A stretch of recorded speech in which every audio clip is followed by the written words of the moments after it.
Pasakaw, sarong munisipalidad na Mauswag Ngunyan. Pero sa likod kay ni, may nakatagong mga kasaysayan.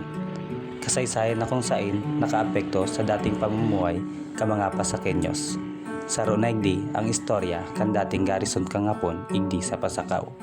Sa dokumentaryo na ini, personal ming tigdumanan, inaram ang istorya kan dating makasaysayang garrison kang hapon igdi sa Pasakaw.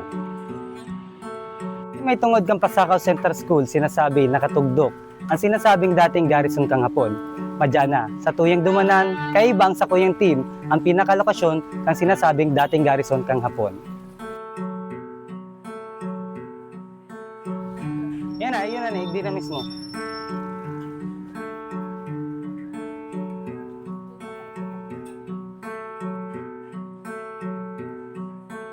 Mailing, yaong kami mismo sa lokasyon kung saan nakatugdok ang dating garrison kang hapon. Base sa itsura kang tinindugan kan dating garrison, may mga nagkapira-pirapang bahagi kang harong na hastangunyan yaon pa. Nagsisirbi ining bilang ebidensya na totoong nagtukaw asing nagtandayag ang mga Hapon digdi sa Pasakaw katong panahon kang ikaduwang gyera mundial. May iling pangunyan ang mga parte kang salog na dai pananggad narurugba. Ang mga gatak sa patir asin mga lumang poste nagaro mga tuninong nasaksi kang mga pangyayaring naganap kaidto. Sa kada sulok kan dating harong, mababanaag pa ang mga bakas ka mga nakaraan na nagsasaysay kan sakit asing takot na pinag-agihan ang mga tao sa Pasakaw.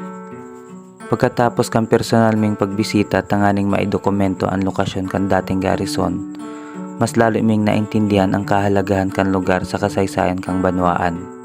Habang kami naglilibot asin nagkukuha ang impormasyon, nakaistoryahan mi ang mga gurangan na residente na may aram sa istorya na manungod sa panahon kang pagkakaugwang garrison kang Hapones igdi sa Pasakaw. Tigbahagi ninda ang mga karanasan asin mga istorya na hastangunyan dai ninda pa nalilingawan. Sa kada istorya na samong nadadangog, mas lalo ming namatian kung guraan no kagabat ang apekto kang yaon pa si garrison kang Hapon igdi sa Pasakaw. Saro sa mga nakaistoryahan mi si Tatay Hope Alipio, sarong gurangan na residente kang Pasakaw na nagtubo sa banwaan. Siya mismo ang saro sa nakakaaram kang istorya kan dating garrison kang Hapones igdi sa Pasakaw. Sigun sa iya, kanyaon pa daigdi si garrison kang Hapon, dakulaon ang pagbabago ang nangyari sa banwaan. Ang dating pagbuhay sa merkado naging tuninong. Ang mga aki na dai na nakapaglayaw sa tinampo, asin ang mga tao pirming natatakot magluwas sa saindang mga harong. Istorya ni Tatay Hopi, nakadaal daw maiiling ang mga sundalong Hapones na naglalakaw sa banwaan, tanganing magbantay asin masiguro na masusunod ang saindang mga patakaran. Dakul na tao ang natatakot mag-agi sa mga dalan, tabaka sinda mapag-initan ka mga sundalos.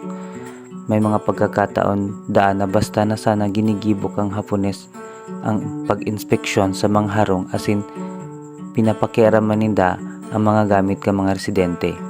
Ang iba naman napipiritang magtago sa mga bukid o haraning baryo tanganing maglikaw sa peligro na darakang Hapon. Nagtauman ning mahalagang detalye si Lola Trining. Sigun sa iya, ang dating garrison kang Hapon ay dating pagsasadiri ni Gregorio P. Uliban, saro sa mga pinakainot na residente kang Pasakaw. Si Gregorio P. Uliban sarong bistong negosyante sa banwaan asin may dakulang impluwensya sa komunidad. Siya ang nagpatukod kan sa iyang harong kan taong 1930.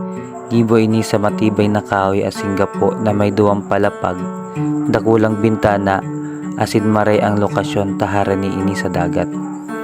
Bago pa mag-abot ang mga Hapon, ang harong ni Gregorio Uliban nagsisirbing sentro kang pagtitipon ka mga tao sa banwaan. Digdi nagtitipon ang mga lider asin residente tanganing mag-istorya manungod sa mga plano para sa pag-unlad kang Pasakaw. Dakul man handaan asin selebrasyon ang ginaganap sa harong, sabi ni Lola Trining. Maugma asin buhay na buhay ang lugar bago mag-abot ang mga Hapon. Pero nagbago ang gabos kan taong 1944 kan mag-abot ang mga soldados kang Hapones sa pasakaw. Sigun kay Tatay Olipio, P. Oliban, sarong kamag-anak kang pamilya Oliban. Pagka matapos na ka mga Hapones sa dakulang harong, interesado na sinda tulo sigdi. Nailininda na maray ini para maging garrison.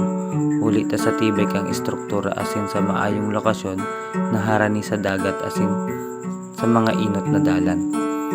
Tig-istorya ni Tatay Olipio na ipinaglaban mandaan ni Gregorio Oliban ang sa ayang harong, kaiba ang mga gerilya. Naganda asinda ni mga armas asin nagtangka na pugulan ang mga Hapones. Pero daininda na kaya ang kusog kang pwersa kang kalaban na Hapones. Dakol na sundalo ang nag-abot asin mas makusugan sa indang mga armas. Nadangog da kang mga tao ang sunod-sunod na putok kang badil asin ang mga kurahaw kang mga residente na natakot sa nangyari.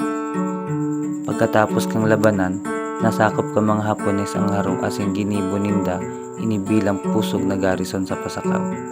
Sabi pa ni Tatay Olipio, kang maging garrison ang harong ni Oliban, mas lalo pang naghirap ang mga tao sa banwaan. Pig-ukupa kang mga Hapones ang mga negosyo asin pangkabuhayan ka mga residente. Pigkoan ninda ang mga bangkang pangsira tanganing gamiton kan sa indang mga sundalo. Pig-agaw man ninda ang mga pagkaon hali sa tindahan asin sa mga tanuman ning warang bayad. Dakol na lalaki ang pinirit na magtrabaho para sa mga Hapones. Ang iba pinatukod ang mga depensa asin kuta samantalang ang iba pinahakot ka mga gamit asin mga pangangaipo. Ang mga babae man pinirit na magluto asin maglinig sa sulod kang garrison. Pero sa gabos na samong nakaistoryahan, si Tatay Carl ang tunay na nagpukaw kan samuyang atensyon. Si Tatay Carl sarong residente kang pasakaw na may edad na 85 anyos. Dakol siyang aram manungod sa mga nangyari sa sulod kang kampo kang mga Hapones. Kang inot, medyo nag-aalangan pa si Tatay Carl na mag-istorya. Pero kang maipaliwanag mi sa iya, nagagamiton ang impormasyon para sa dokumentaryo asin para maaraman kang mga aki ang tunay na kasaysayan kang pasakaw manungod sa dating garrison kang Hapon. Nagdesisyon siyang magtao kan sa ayang mga kaaraman asin istorya kan dating garrison kang Hapon. Sigun ki Tatay Carl, dakula na mare ang naging epekto kang garrison kang Hapon sa buhay kang mga tao igdi sa pasakaw. Kadaal daw, maiiling ang mga sundalo na nagbabantay sa mga tinampo, duungan asin mga agyan pasiring bukid. Natatakot ang mga tao na mag-agi tabaka asin da mapag-initan kang mga Hapones. Dakol na inosenteng lalaki ang pigpriso asin pigbabadil hulita, pinaghihinala ang mga gerilya. Sabi pa ni Tatay Carl, dakol man nakababaihan ang gimaltrato kang mga sundalong Hapones. Dakol na pamilya ang nawaarang mahal sa buhay, huli sa panguuripon kang Hapon. May mga tao man daa na basta na sana nawawara, asin daay na nakakauli sa saindang mga harong. Ang mga aki perming nakakapot sa saindang mga magurang, sa takot na baka sindaman madamay pa. Inistoryaman ni Tatay Carl na may nakatagong sekretong kwarto sa erarom kang garrison. Digdida dinadara ang mga Pilipinong gerilya para usisaon asin pasakitan. Ang kwarto madiklom asin may sadit na bintana. Dakol daan na bilanggo ang pinapasakitan digdi bago putulan ng hinangos. Sa banggi, pasikretong inilulubong ang mga bangkay sa mga lugar da ipirming naaaraman ka mga tao. Huli sa mga pangyayaring ini, naging dakulang takot sa mga tao digdi sa pasakaw ang maglawas o maglayaw. Ang mga aki day na nakakaeskwela, ang mga pamilya day na nakapagtipon asin ang mga tao pirmi nang nag-aadit para sa saindang seguridad. Ang dating buhay na banwaan naging tuninong asin pano ning kamunduan. Pero samot nga kang gabos na pagsasakit, day nawara ang pagkasararo ka mga pasakenyos. Nagtitinurulong sinda sa pagbahagi kang pagkaon, pag-ataman kang mga may mati, asin pagtaon ng kusog sa lambang saro. Sa paagi kan sa intang pagkasararo, nag-agwanta sinda sa mga pagsakit kang yaon pa si garrison kang Hapon. Ngunyan, Ang dating garrison na may mga pira-pira pang bahagi ay nagsirbing simbolo kang kasaysayan kang pasakaw.